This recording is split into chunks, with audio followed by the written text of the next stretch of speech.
আসসালামু আলাইকুম ভিউয়ার্স, আজকে আপনাদের দেখাবো আমি ভেট কালার দিয়ে কিভাবে আমার নিজের ইচ্ছা মতো একটি রং বানিয়ে রং করা যায়।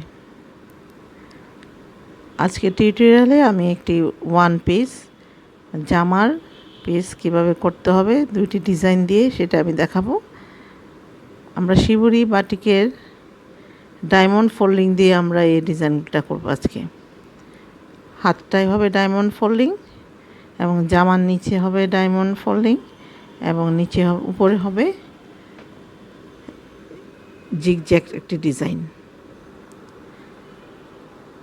তাহলে এখন যাওয়া যাক আমার রঙের ব্যাপারে। তো ভেট কালারে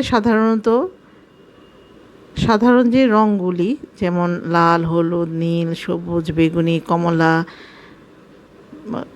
ব্রাউন বা কফি কালার, কালো, নির্দিষ্ট কালারেই পাওয়া যায়। হালকা সবুজ, গ্রিন, টিয়া সবুজ এগুলি সব পাওয়া যায়। আর আমি যদি নিজের ইচ্ছা মতো কোনো রং করতে চাই অবশ্যই আমাকে সেটা একটি রঙের সাথে আরেকটি রং মিশিয়ে করতে হবে। তো আজকে আমিও সেরকম এটি চমৎকার যে কফি কালার, লাইট কফি, আমার খুব মনে হয়েছে যে আমি গতানুগতিক কফি কালার আমি এটাই করব না, আমি একটু অন্যরকম কফি কালার করব। তো সেই জন্য আমি প্রথমে এখানে নিয়েছি যে হাইড্রোজ, কস্টিক এবং ভেট কালার, কফি কালার এবং নিয়েছি আপনার গোল্ডেন ইয়েলো মানে কাঠালি হলুদ যেটা বলে সেটার একটা সেখান থেকে রং নিয়েছি। তো এমনি সাধারণত ভেট কালারে 1 গজ কাপড়ে লাগে আধা তোলা।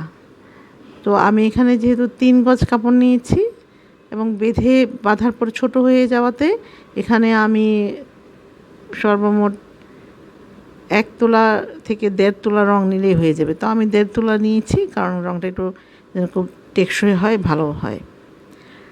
তাহলে আমি প্রথমেই 1 তোলা দিয়েছি কফি কালার এবং আধা তোলা দিয়েছি কাঠালি রং মানে গোল্ডেন ইয়েলো।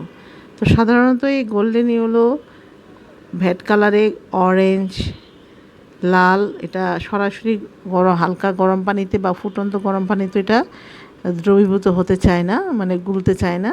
এই জন্য আমি আলাদা করে এই হলুদ রঙটাকে একটু ডিটারজেন্ট দিবেন আপনারা, দিলে খুব ভালো এটা মিশে যাবে। আলাদা করে নিয়েছি। তারপর রং করার আগে কাপড়টা আমরা ঠান্ডা পানিতে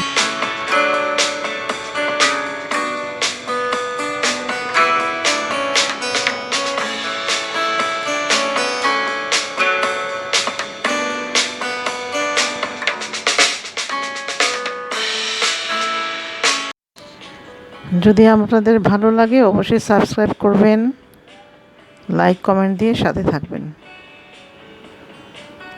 এবং আমি ডেসক্রিপশন বক্সে আজকে লিখে দিব কিভাবে আজকে আমি নিজের মনের মতো একটি রং বানিয়েছি, কি পরিমাণে কতটুকু, এটা অবশ্যই আপনারা দেখে নেবেন। ধন্যবাদ সকলকে।